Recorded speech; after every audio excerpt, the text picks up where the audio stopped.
Dans un coin reculé d'Afrique centrale, niché au creux de collines couvertes de forêts denses, se trouvait le village d'Onikara.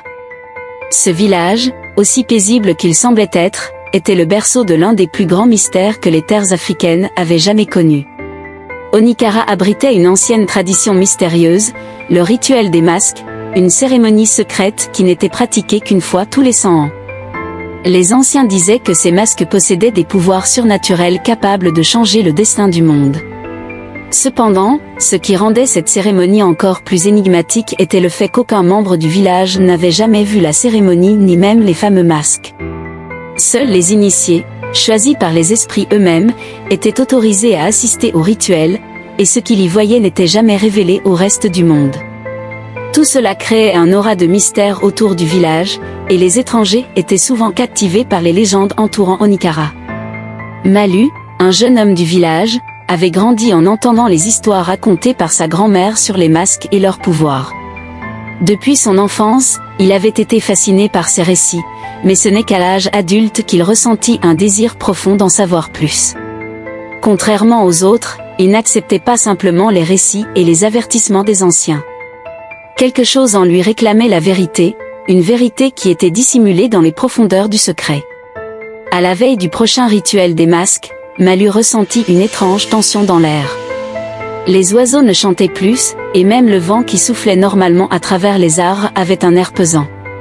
Une rumeur circulait parmi les anciens que cette fois-ci, le rituel serait différent. Quelque chose d'inattendu se préparait, et les esprits eux-mêmes semblaient mécontents. Malu ne pouvait plus contenir sa curiosité. Bien qu'il ait été mis en garde de ne jamais s'approcher du site sacré où se déroulait la cérémonie, il décida de s'y rendre cette nuit-là.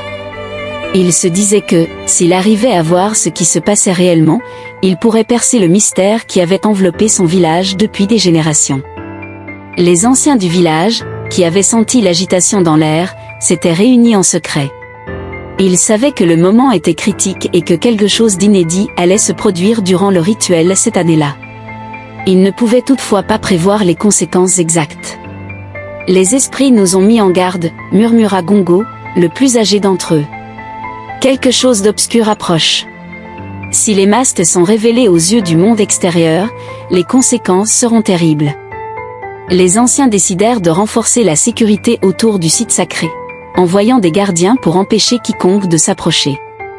Pourtant, malgré leurs efforts, ils ne se doutaient pas que Malu, jeune et audacieux, avait déjà trouvé un moyen de contourner leur vigilance. La nuit du rituel était enfin arrivée. Malu, couvert de vêtements sombres pour se fondre dans l'obscurité, s'approcha du site sacré.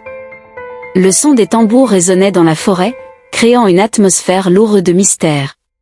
Il pouvait sentir la magie dans l'air, une énergie palpable qui faisait frémir les feuilles des arbres. C'était comme si la forêt elle-même retenait son souffle. Au loin, il aperçut des ombres mouvantes, les initiés vêtus de robes rituelles. Ils portaient les fameux masques, mais même de loin, Malu pouvait sentir leur puissance. Un frisson le parcourut, mais il ne pouvait pas reculer maintenant.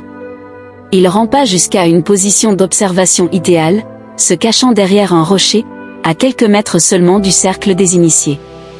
C'est alors que quelque chose d'étrange se produisit. Le tambour s'arrêta soudainement, et une voix émergea du silence. Une voix grave et ancienne, comme si elle venait des profondeurs de la terre elle-même. « L'heure est venue », dit-elle. « Les esprits des masques réclament un sacrifice. » Malu, bien que pétrifié par la peur, se pencha un peu plus pour observer. Les initiés s'agenouillèrent, et au centre du cercle, une lumière étrange émanait du sol. Soudain, la terre sembla s'ouvrir, et un objet brillant en émergea lentement. Malu ne pouvait croire à ce qu'il voyait. Au centre de cette lumière se trouvait un masque, mais ce masque était différent de tous ceux dont il avait entendu parler. Il brillait d'une lueur surnaturelle, et l'énergie qui s'en dégageait était à la fois terrifiante et envoûtante. Malu sentait qu'il ne devait pas regarder, mais ses yeux restaient fixés sur cette scène. Puis, contre toute attente, un des initiés leva son regard dans sa direction, comme s'il avait senti sa présence. Malu se figea, son cœur battant à tout rompre. Les chants reprirent, et un mouvement de panique s'empara de lui. Il savait qu'il avait enfreint les règles les plus sacrées. Il se redressa précipitamment, prêt à fuir, mais son pied glissa sur une pierre, faisant un bruit sec. Tous les initiés se retournèrent d'un coup. Leur regard perçant était maintenant rivé sur lui. Malu voulut courir, mais ses jambes étaient lourdes, comme paralysées par une force invisible. Avant qu'il ne puisse réagir, les initiés se levèrent d'un seul mouvement, formant un cercle autour de lui. Le masque lumineux flottait maintenant au-dessus du sol, émettant une énergie vibrante. Une voix, cette fois encore plus puissante, résonna dans sa tête. « Toi, fils de la terre d'Onikara, tu as osé défier le sacré. Les masques ne se montrent qu'à ceux qui sont appelés par les esprits. Tu as brisé l'équilibre. » Malu se mit à trembler. Il savait qu'il avait commis une grave erreur, mais il ne s'attendait pas à une telle confrontation avec les forces surnaturelles. L'initiation des masques se transformait en jugement. Les masques flottaient maintenant autour de lui, dansant dans l'air avec une grâce terrifiante. Le masque brillant, celui qui semblait être au cœur de tout, s'approcha lentement de Malu. « Tu veux connaître nos secrets, jeune homme ? Alors tu porteras notre fardeau. Le secret que tu cherches te sera révélé, mais à quel prix ?» Soudain, le masque s'élança vers Malu, se fixant sur son visage avec une violence inouïe. Il sentit une douleur intense, comme si son esprit était déchiré en 1000 morceaux. Des visions défilaient dans son esprit à une vitesse fulgurante, des scènes de guerres anciennes, des sacrifices, des esprits déchaînés. Il voyait l'histoire de son peuple et de la terre elle-même, une histoire si ancienne qu'elle défiait toute compréhension humaine. Lorsque Malu reprit conscience, il se trouvait à l'entrée du village, seul. Le masque n'était plus sur son visage, mais il sentait encore son poids, comme un fardeau invisible. Il savait maintenant ce que les anciens avaient tenté de protéger.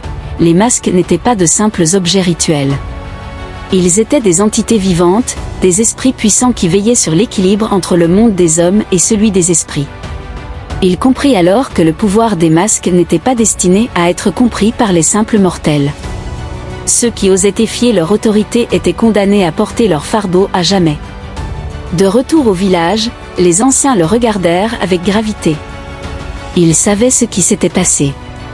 Malu avait vu ce qu'il n'aurait jamais dû voir. Et maintenant, même s'il avait survécu, il ne serait plus jamais le même. Les mystères d'Onikara resteraient à jamais enfouis dans son cœur, un fardeau qu'il devait porter seul, sans jamais pouvoir le partager. Le mystère des masques d'Onikara demeurait intact, mais désormais, Malu comprenait la véritable signification du rituel. Certaines vérités sont trop dangereuses pour être révélées.